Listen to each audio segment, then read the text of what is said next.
Hello students, welcome to R K unique study centre. আমি রাজু, তোমাদের বন্ধু ও স্টাডি কোচ। আজকে তোমাদের পরিবেশের দ্বিতীয় পরীক্ষার যে 3 নম্বর স্কুলটা রয়েছে, বালুরঘাট হাই স্কুল, এই স্কুলের সব প্রশ্নের উত্তরগুলো করাবো। সো তোমরা প্রথম থেকে শেষ পর্যন্ত ক্লাসটি দেখতে থাকো। তাহলে চলো বেশি দেরি না করে শুরু করি আজকের পরিবেশের ক্লাস। দেখো, প্রথমে বলেছে সঠিক উত্তরটি নির্বাচন করো। একের দাগের একের প্রশ্ন দেখো, মালভূমি অঞ্চলের মাটির রং লাল, কালো, বাদামি নাকি সবুজ? তাহলে এর উত্তরটা হবে মালভূমি অঞ্চলের মাটির রং অপশন ক লাল। দুয়েটা দেখো, ডিভিসির অবস্থান যে নদীর উপর তা হলো, এটা হবে দামোদর। তিনের দেখো, সবুজ বিপ্লব যার সঙ্গে যুক্ত তা হলো মাছ ধরা, মাংস উৎপাদন, কৃষি নাকি যন্ত্রশিল্প? তাহলে এর সঠিক উত্তর হবে অপশন গ কৃষি। চারটে দেখো, মাস্টারদার নামে পরিচিত ছিলেন সূর্য সেন, আমরা জানি তাই না? তাহলে অপশন খ হবে সঠিক উত্তর। একে দাগের পাঁচেরটা দেখো, শিশু দিবস হলো 12ই জানুয়ারি, 14ই নভেম্বর, 2ই জুলাই নাকি 3ই মার্চ? তাহলে এটা হবে অপশন খ 14ই নভেম্বর। এরপর ছয়টা দেখো, শ্বাসমূল দেখা যায় সুন্দরী গাছে, তাহলে অপশন খ হবে সঠিক উত্তর। সাতটা দেখো, আঁশ নেই এমন একটি মাছ হলো, এটা হবে ট্যাংরা। এরপর দুয়েরটা বলেছে শূন্যস্থান পূরণ করো। দুইয়ের একেরটা দেখো, গরুর ড্যাশ সার হিসাবে ব্যবহৃত হয়, এটা হবে গরুর গোবর সার হিসাবে ব্যবহৃত হয়। তারপর দুয়েরটা দেখো, ড্যাশ ভারতের সংবিধান রচনা করেন, এটা হবে বাবা সাহেব আম্বেদকর ভারতের সংবিধান রচনা করেন।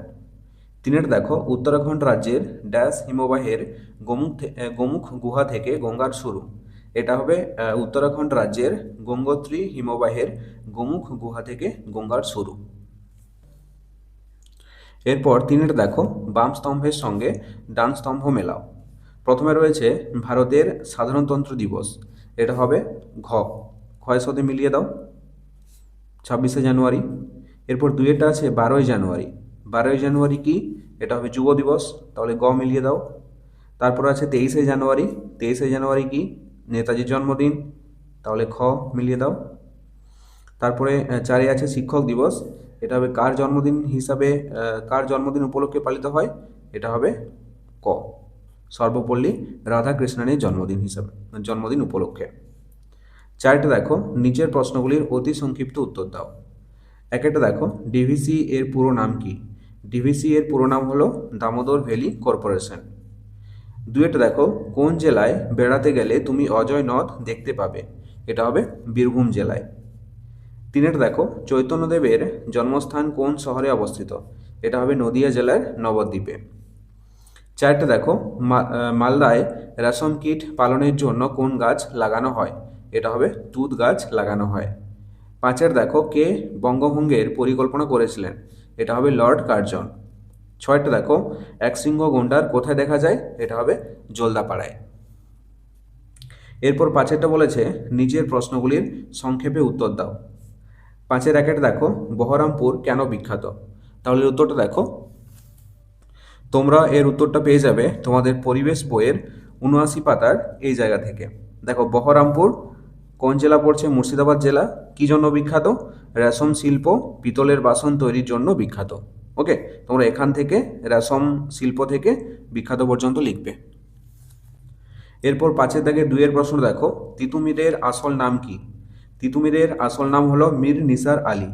তিনি কাদের বিরুদ্ধে লড়াই করেছিলেন? তিনি ইংরেজদের বিরুদ্ধে লড়াই করেছিলেন। এরপর তিনের প্রশ্ন দেখো, লুপ্তপ্রায় মাছ কাকে বলে? উদাহরণ দাও। এর উত্তরটা তোমরা পেয়ে যাবে তোমাদের পরিবেশ বইয়ের 115 নম্বর পাতা থেকে, এই জায়গা থেকে। দেখো, যেসব মাছ হয়তো ভবিষ্যতে আর দেখাই যাবে না বা স্বাদ জানা তো দূরের কথা, এগুলোকে কি বলে? লুপ্তপ্রায় মাছ। উদাহরণ দেখো, উদাহরণ হচ্ছে এগুলো লিখবে খোলসে, নাদোস, তারপর শোল, বোয়াল, কই ইত্যাদি। ওকে, এরপর পাঁচের দাগে চারের প্রশ্ন দেখো, ম্যানগ্রোভ উদ্ভিদের দুইটি বৈশিষ্ট্য লেখো। এর উত্তরটা দেখো তোমাদের টেক্সট বইয়ের 72 নম্বর পাতাতে পাবে। তোমরা দুটো বৈশিষ্ট্য এখান থেকে একটা লিখবে, ঈষৎ নোনা জল আর কাদায় জন্মায় এক ধরনের গাছ, তাদের দুরকম মূল, মাটির গভীরে যায় ঠেস মূল, তা গাছকে মাটিতে আটকে রাখে। এটা একটা বৈশিষ্ট্য লিখবে। আরেকটা বৈশিষ্ট্য লিখবে, একরকম আর এক রকম মূল মাটি থেকে উপরে ওঠে, তার সাহায্যে বাতাস থেকে অক্সিজেন নেয় গাছ, তাকে বলে শ্বাসমূল। এই ধরনের গাছকে বলে ম্যানগ্রোভ জাতীয় গাছ। এটা লেখার দরকার নেই, ঠিক আছে? জাস্ট একটা বৈশিষ্ট্য লিখবে এখান থেকে এখান পর্যন্ত, আর একটা বৈশিষ্ট্য লিখবে এখান থেকে এখান পর্যন্ত। ওকে, এরপর দেখো 5এরটা বলেছে রাঢ় অঞ্চলের কয়েকটি নদ নদীর নাম লেখো। দেখো অজয়, শিলাবতী, কেলেঘাই ইত্যাদি। এরপর বলেছে এই অঞ্চলের মাটির ধরন কেমন। এর অঞ্চলের মাটির ধরন হচ্ছে উর্বর। ওকে, এরপর দেখো 5 থেকে 6 কি বলেছে, সবুজ বিপ্লব বলতে কি বোঝো। তাহলে উত্তর দেখো, তোমরা এর উত্তরটা পাবে তোমাদের পরিবেশ বইয়ের 101 নম্বর পাতাতে। এখান থেকে লিখবে উত্তরটা, সার কীটনাশক ব্যবহার কিভাবে বাড়লো তা তো শুনেছ, কিছু কিছু ব্যবহৃত জমিও কাজে লাগানো শুরু হলো। এভাবে আমরা মোটামুটিভাবে নিজেদের দরকার মতো খাদ্য নিজেরাই উৎপাদন করতে পারলাম। এই ঘটনাকে ভারতের সবুজ বিপ্লব বলা হয়। ওকে, এখান থেকে এখান পর্যন্ত লিখবে। সো এই ছিল আজকের ক্লাসটি কেমন লাগলো অবশ্যই কমেন্ট করে জানাও। আর যদি ভালো লেগে থাকে তাহলে অবশ্যই একটি লাইক করে দিও। আর ছোট্ট বন্ধুরা, তোমরা যদি আমার চ্যানেলে নতুন হয়ে থাকো তাহলে অবশ্যই সাবস্ক্রাইব করে পাশে থাকা বেল আইকনটিতে প্রেস করে রাখো। চলো, দেখা হচ্ছে নেক্সট কোনো ক্লাসে। ততক্ষণ পর্যন্ত বাই বাই, টেক কেয়ার।